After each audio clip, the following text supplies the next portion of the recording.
Merci de votre attention, madame, monsieur. L'actualité du jour, cette grosse pluie qui s'est abattue sur Lomé ce mardi. Grosse pluie qui a obligé la lagune à sortir de son lit. Les eaux étaient partout sur les voies, dans des maisons, rendant la circulation difficile. Ce matin, l'une de nos équipes a difficilement sillonné la ville, constate tout à l'heure. Les préparatifs du sommet de l'Union africaine sur la sécurité maritime et le développement en Afrique. Lomé accueille l'événement du 2 au 7 novembre prochain. Le gouvernement cet après-midi a fait le point sur les préparatifs.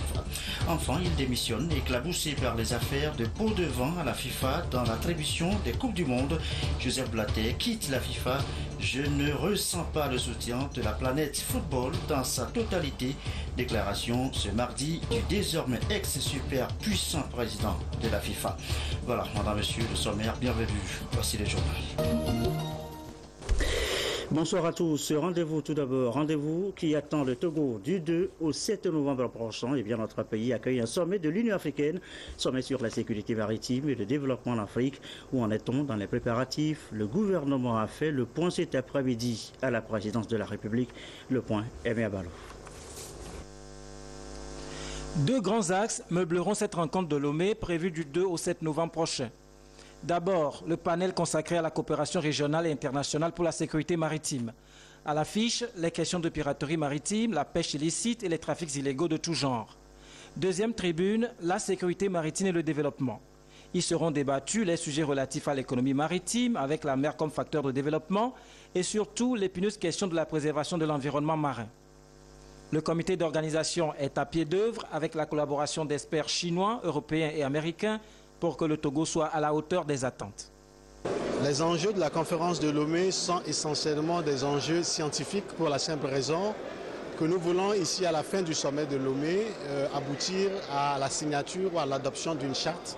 Les continents africains aujourd'hui ne disposent pas d'une charte, c'est-à-dire un texte contraignant qui oblige les pays, tous les pays, les 54 pays africains à respecter certaines règles maritimes.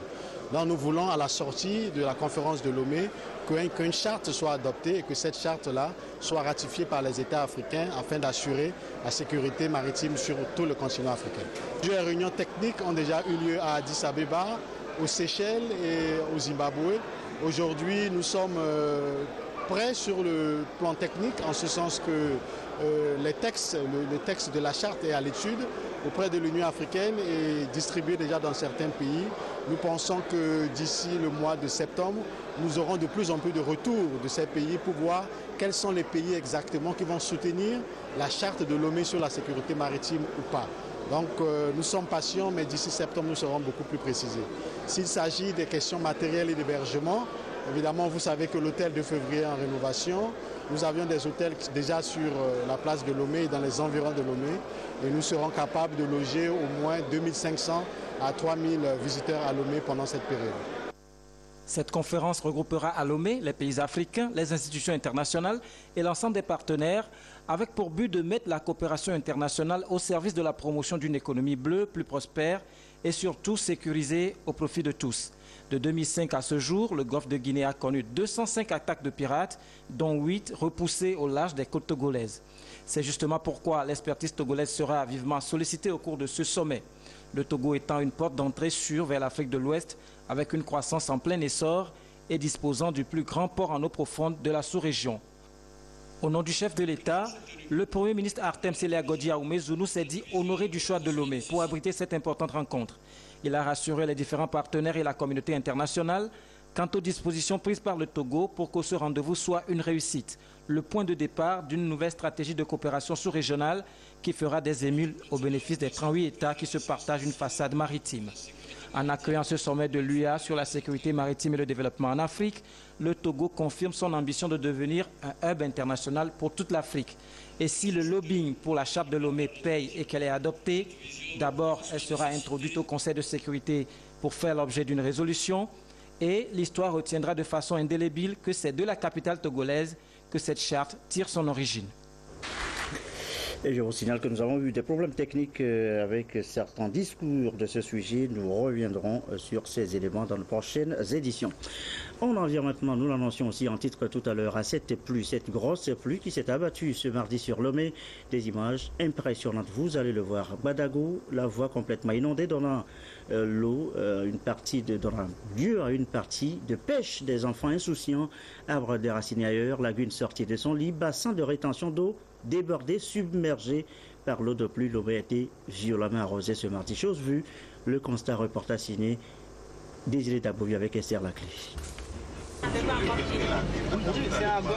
Elle était très attendue et ce matin, Lomé et ses environs se sont réveillés sous une grande pluie. Des quartiers entiers sont sous l'eau et des routes devenues impraticables. Ici, par exemple, au feu tricolore de Badago, il est difficile, voire impossible aux piétons et aux véhicules de circuler. L'eau de pluie a emporté le goudron par endroits. Et au même moment, la circulation est paralysée à plusieurs endroits de la capitale. Même les bassins de rétention d'eau construits à cet effet n'ont pu résister aux eaux de ruissellement. Quelques riverains assistent impuissants aux caprices de Dame Nature. Et ce communiqué conjoint du ministre de l'Action sociale, de la promotion de la femme, de l'alphabétisation et du ministre de la Sécurité et de la protection civile. Ce mardi 2 juin 2015, une pluie diluvienne s'est abattue sur la ville de Lomé et de ses environs, provoquant la montée des eaux ayant entraîné des inondations. Des équipes d'évaluation ont été aussitôt déployées sur le terrain en vue de faire le point rapide de la situation afin de permettre au gouvernement de prendre les mesures qui s'imposent. Le bilan provisoire fait état de quelques dégâts humains et matériels enregistrés, notamment un mort, une élève de 11 ans décédée au CHU Sylvanus Olympio à la suite d'une chute dans l'eau au quartier Agbalépé d'Ogan. 2 blessés légers par chute d'un arbre sur l'avenue de Pia à Djolé et certaines voies rendues impraticables, perturbant ainsi la circulation urbaine. Le ministre de l'Action sociale, de la promotion de la femme et de l'alphabétisation et le ministre de la Sécurité et de la protection civile invitent la population dans son ensemble et particulièrement celles se trouvant dans des zones inondables et leurs abords à plus de vigilance afin d'éviter tout accident. Il recommande aux uns et aux autres d'observer la prudence dans les déplacements ainsi que les mesures d'hygiène pendant cette période de pluie. Les ministres rappellent que des numéros d'urgence sont disponibles et peuvent être joints en cas de besoin, notamment le 118 pour les sapeurs-pompiers, le 117 pour la police secours et le 172 pour la gendarmerie.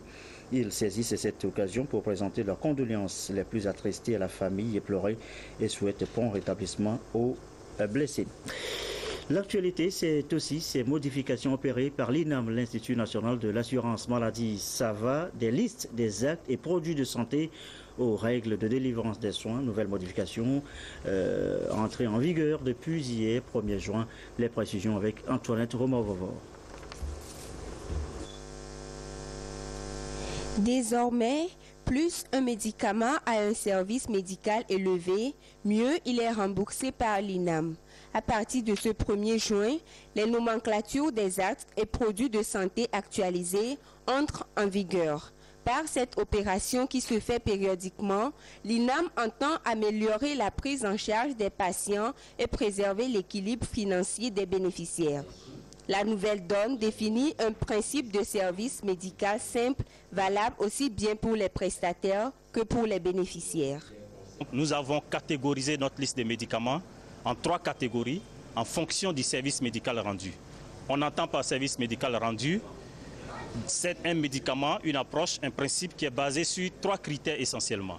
L'efficacité du médicament, la gravité de l'affection à laquelle le médicament s'adresse, les alternatives thérapeutiques qui existent et les avantages coûts-bénéfices de ce médicament-là. Et donc désormais, il faut retenir qu'avec cette édition d'actualisation de la nomenclature, les médicaments qui ont les services médicaux les plus élevés sont les mieux remboursés par l'INAM. Dans l'exercice de ses fonctions, l'Institut fait face à certaines difficultés, notamment les fraudes et les abus de tout genre. Pour maîtriser ces risques, des mécanismes de gestion ont été mis en place. Vous avez la typologie des fraudes, des personnes qui n'ont pas droit aux soins, qui y vont et qui arrivent à bénéficier, par exemple. La surprescription. nous avons constaté dans nos statistiques que plus de 70% des ordonnances, il y a systématiquement plus de 5 médicaments. Ça veut dire qu'il y a des risques de surprescription. Il y a de la surconsommation. Et enfin, la dernière catégorie de risques que nous avons constaté, c'est des fautes. Nous avons des autoprescriptions. Et donc, face à ces différents risques-là, nous avons déployé tout un arsenal de mesures qui part du contrôle médical de nos médecins, qui part des investigations que nous faisons et qui aboutit à la réparation qui peut être de la suspension, la récupération des indus ou voire des poursuites pénales. Les listes actualisées concernent les médicaments qu'on peut retrouver dans les officines ou à la CAMEG, les consommables médico-chirurgicaux, les actes de biologie, d'imagerie médicale et non ionisants. Depuis le démarrage des prestations de l'INAM le 1er mars 2012, 2 révisions ont été faites respectivement le 1er septembre 2012 et le 1er août 2013. Pour les médicaments dont les coûts sont toujours élevés, les bénéficiaires ont la possibilité de demander un substituant. A signalé dans la foulée cette rencontre d'Atakwame, rencontre des organisations de la société civile en matière de vaccination. À l'occasion, le bilan exercice 2014 a été établi. Des mesures ont été prises. Atakwame, Yves Agbebivi pour le compte rendu. Ils sont ceux qui arrivent dans les régions et milieux les plus reculés, presque inaccessibles aux services publics, dans la vaccination des populations contre diverses maladies.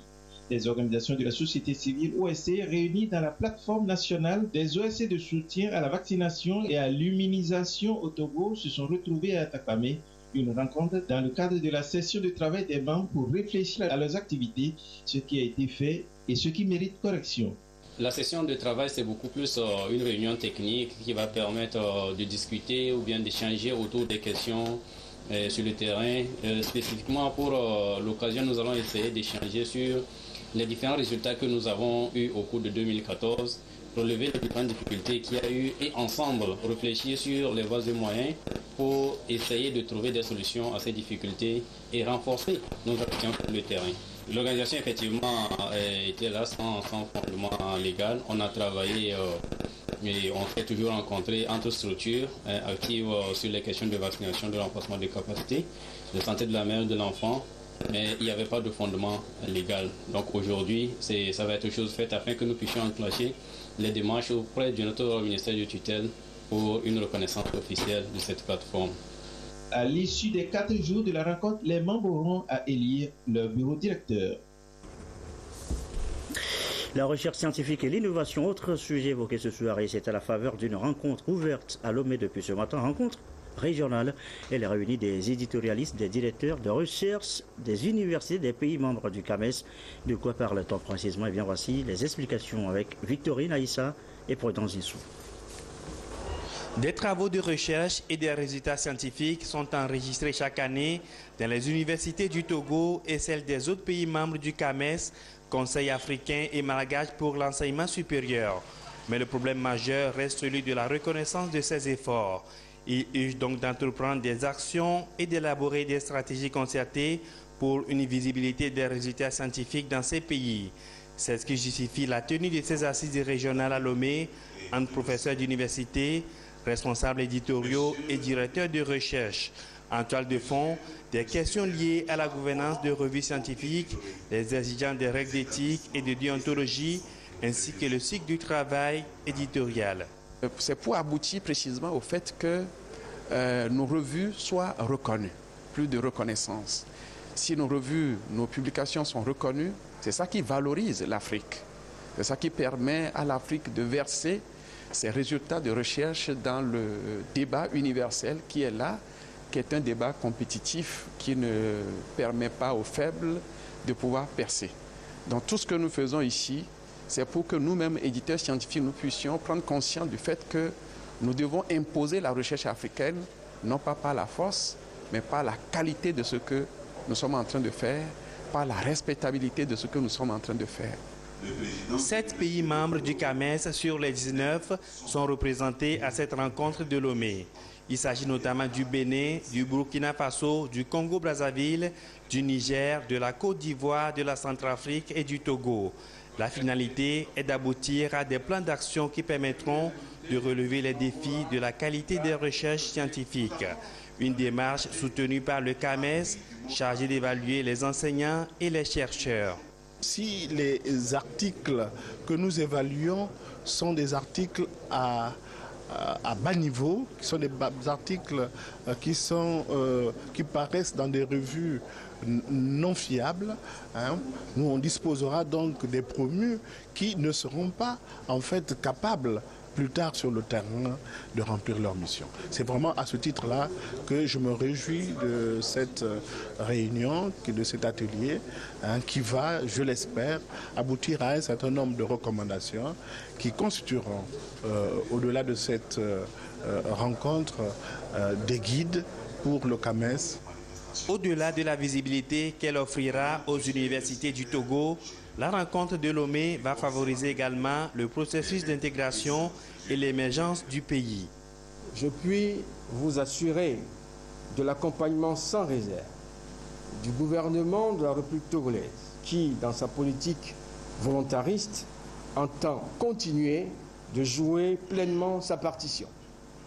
La promotion d'un enseignement supérieur de qualité est un défi pour nous tous et au premier chef, un impératif pour le gouvernement pour qui la montée en puissance et l'émergence d'un marché mondial pour le capital humain de haut niveau nécessitent une attention particulière et un suivi. La conférence des recteurs des universités francophones d'Afrique et de l'océan Indien CRUFA aussi s'active également sur ce projet qui est à sa première phase. La seconde, prévue pour 2016, mettra l'accent sur le renforcement des capacités des membres du comité de lecture et des référés. Enseignement encore, ils sont 2682 candidats. Ils composent depuis ce matin, répartis sur l'ensemble du territoire national et passent leur examen du certificat d'aptitude professionnelle CAP. Direction certains centres d'écrit de Lomé. Visite guidée en compagnie du ministre Bouraïma Diabakté pour s'assurer du bon démarrage de cet examen. Isidore Koubatine. C'est le compte à rebours pour ces candidats en quête du certificat d'aptitude professionnelle. 2682 au total, ils sont repartis dans 28 spécialités. La pluie qui s'est abattue sur la capitale Lomé n'a pas empêché le ministre en charge de la formation professionnelle de faire le déplacement de certains centres d'écrit pour s'assurer du bon déroulement des épreuves. Je suis en train de me balader pour voir dans quelles conditions les candidats composent après cette pluie violente, accompagnée de tonnerres violents aussi. Et nous sommes allés dans 2 établissements, mais je remarque qu'ils sont en train de se composer dans de bonnes conditions. Ce qui me rassure, c'est que les enfants sont appliqués, ils sont bien au travail. Je suis certain qu'ils auront un bon résultat. La nouveauté cette année au Togo est l'inclusion de la filière boucherie-charcuterie. Pour cet exercice pratique, les candidats auront à démontrer leur savoir-faire professionnel. La boucherie-charcuterie, ça consiste aux techniques de découpage et de transformation de façon professionnelle des viandes. Seront notées sur plusieurs critères, par exemple les techniques de découpage de la viande, les techniques de ficelage, de désossage. Ces candidats ont donc l'impérieux devoir de séduire les correcteurs afin que leur année académique soit couronnée de succès. Dans l'actualité, on évoque aussi ce soir la filière soja. Elle repart à la reconquête du marché. Un projet de renforcement de capacité vient d'être lancé à Kara. Dans ce sens, Nestor Moujou et notre bureau sur place à Kara. Le soja devient peu à peu une culture qui intéresse les Togolais. Ce produit à forte potentialité a été retenu comme premier produit à promouvoir dans le processus de la mise en œuvre au Togo des projets de la catégorie 2 du CIR, cadre intégré renforcé, qui est un partenariat mondial dans lequel se retrouvent les pays les moins avancés, les organisations de développement, des donateurs, avec pour mission d'aider les pays les moins avancés à jouer un rôle actif dans le système commercial mondial. Le ministère du Commerce et de la Promotion du secteur privé a soumis au financement du Fonds d'affectation spéciale du CIR un sous-projet intitulé « Projet de renforcement des capacités productives et commerciales de la filière soja au Togo ». Après Lomé, Kara a accueilli la deuxième cérémonie de lancement de ce sous-projet. Ce projet a 3 volets. Le premier volet, c'est le renforcement des capacités productives. C'est d'aider les producteurs avec les intrants améliorés, avec les outils nécessaires à produire du soja qui respecte les standards internationaux. Le deuxième volet, c'est d'appuyer les structures, les unités de transformation existantes à mieux faire pour permettre d'avoir de la valeur ajoutée. Le troisième volet, c'est la commercialisation. Comment nous devons aider tous ces acteurs à mieux vendre, à exporter, à faire en sorte que les revenus soient substantiels et pouvant contribuer ici à la réduction de la pauvreté, donc à la croissance économique de notre pays. Le projet couvre la période 2015-2017, 3 ans au cours desquels les initiateurs et promoteurs espèrent atteindre une production de 60 000 tonnes de soja. Chers opérateurs économiques et partenaires de la filière soja, mesdames et messieurs, le gouvernement prend l'engagement formel de continuer par vous accompagner dans vos activités quotidiennes, depuis la production jusqu'à la commercialisation, en passant par la transformation de vos produits. Je vous invite donc à prendre toutes les dispositions nécessaires pour la réussite de ce projet en collaboration avec les services techniques pour avoir des réponses adéquates à toutes questions liées à ce projet. L'enveloppe financière affectée à ce projet est d'1,686 milliard de francs CFA, dont 1,3 milliard par le Fonds multilatéral et 336 millions par l'État togolais. Dont je vous ai parlé.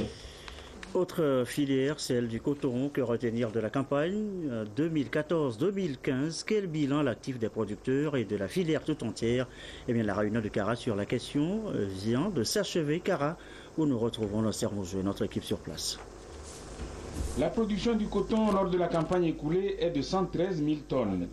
Si les prévisions qui portaient sur 120 000 tonnes n'ont pas été atteintes, ce résultat n'en est pas loin. Il est même le meilleur depuis que la NSCT, nouvelle société cotonnière du Togo, a été mise en place pour arrêter la descente en enfer. Les acteurs de la filière en réunion à Cara ont trouvé donc le bilan encourageant dans l'optique de l'atteinte des projections de 200 000 tonnes en 2022. Pour la campagne 2015-2016, ils ont pris des engagements. Nous avons mis en évidence les problèmes de fertilité des sols et les dispositions qu'il faut prendre pour corriger ces problèmes de fertilité des sols. Nous avons identifié également les intrants agricoles, la mise en place à temps et au bon moment de ces intrants agricoles. Et fort de cet engagement, nous avons convenu comme objectif pour la campagne qui vient de réaliser 130 000 hectares pour l'ensemble du pays avec un rendement moyen national de 1 tonne à l'hectare pour une production totale de 130 000 tonnes de coton graines en prenant en compte tous les éléments d'amélioration de la filière qu'on peut considérer. Nous avons convenu pour cette campagne de reconduire le prix de 230 francs le kilogramme pour les producteurs.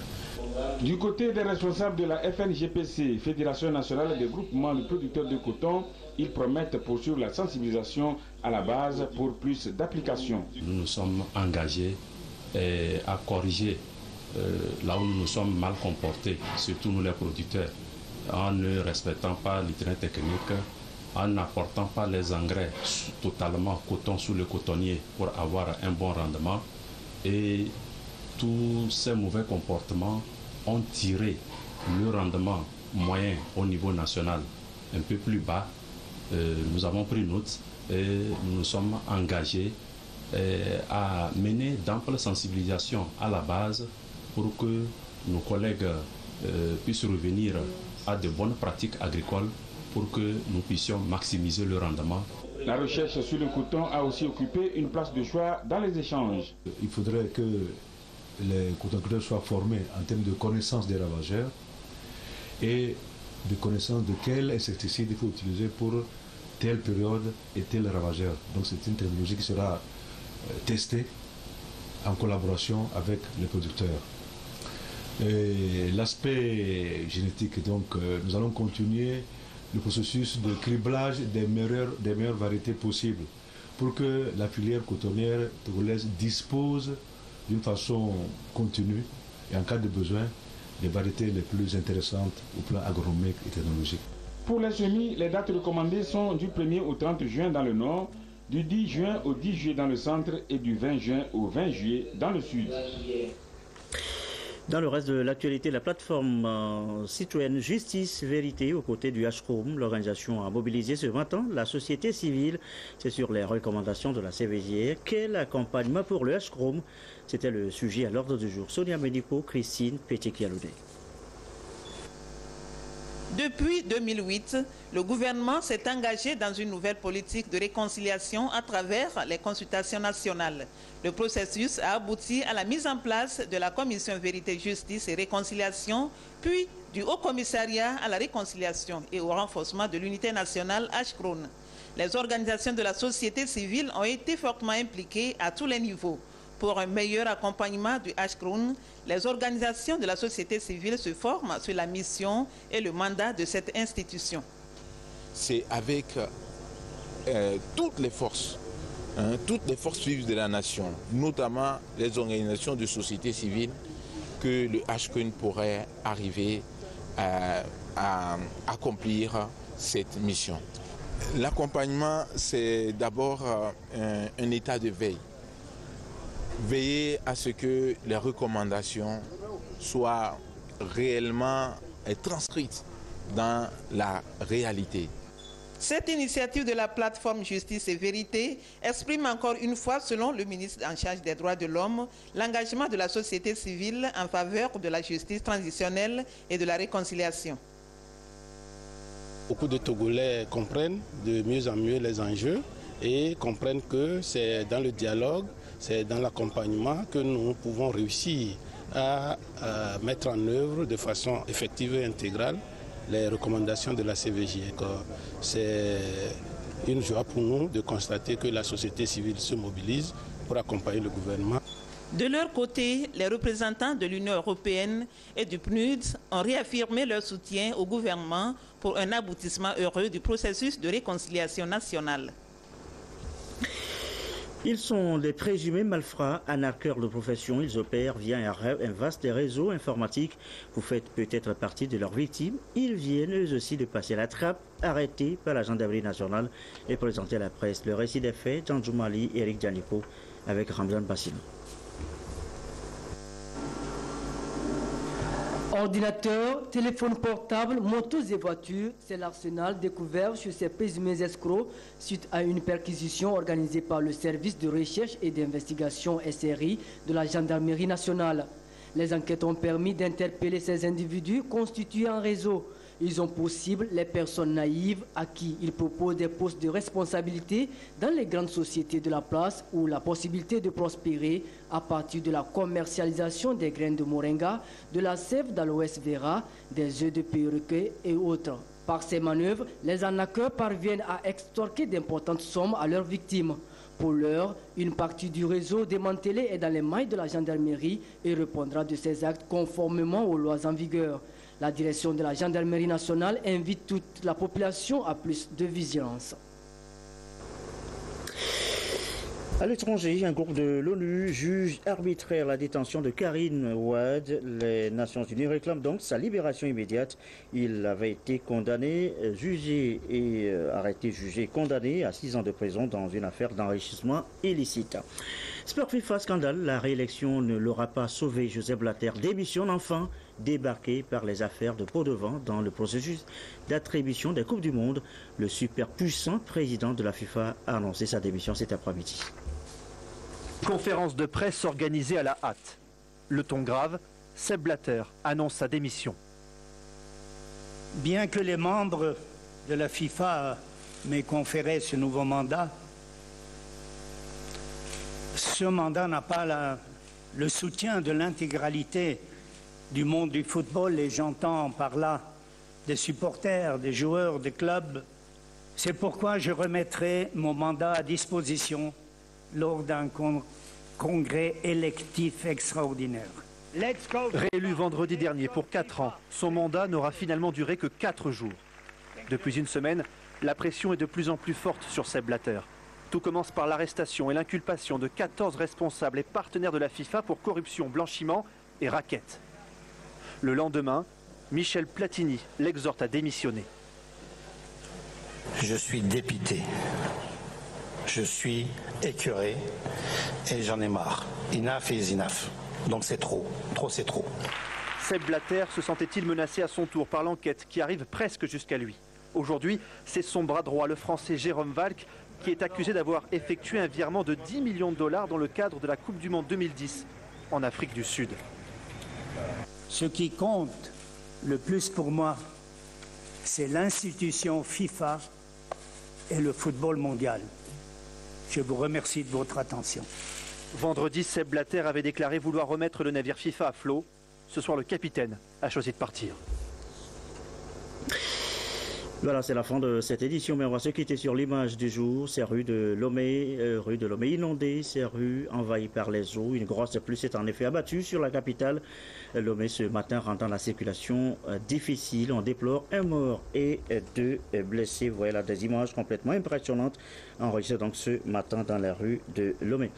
Votre soirée sur la télévision togolaise, la météo tout à l'heure, de quoi demain sera fait, les infos du ciel, Cléo Sabine Poko tout à l'heure, 20h50, le journal de l'économie, qui vous sera donc présenté par Mathias Touglo dans un instant, 22h30, nos dernières infos. Merci à vous qui nous suivez partout à Lomé et à l'intérieur sur la télévision togolaise et comme d'habitude toujours, fidèlement, excellente fin de soirée.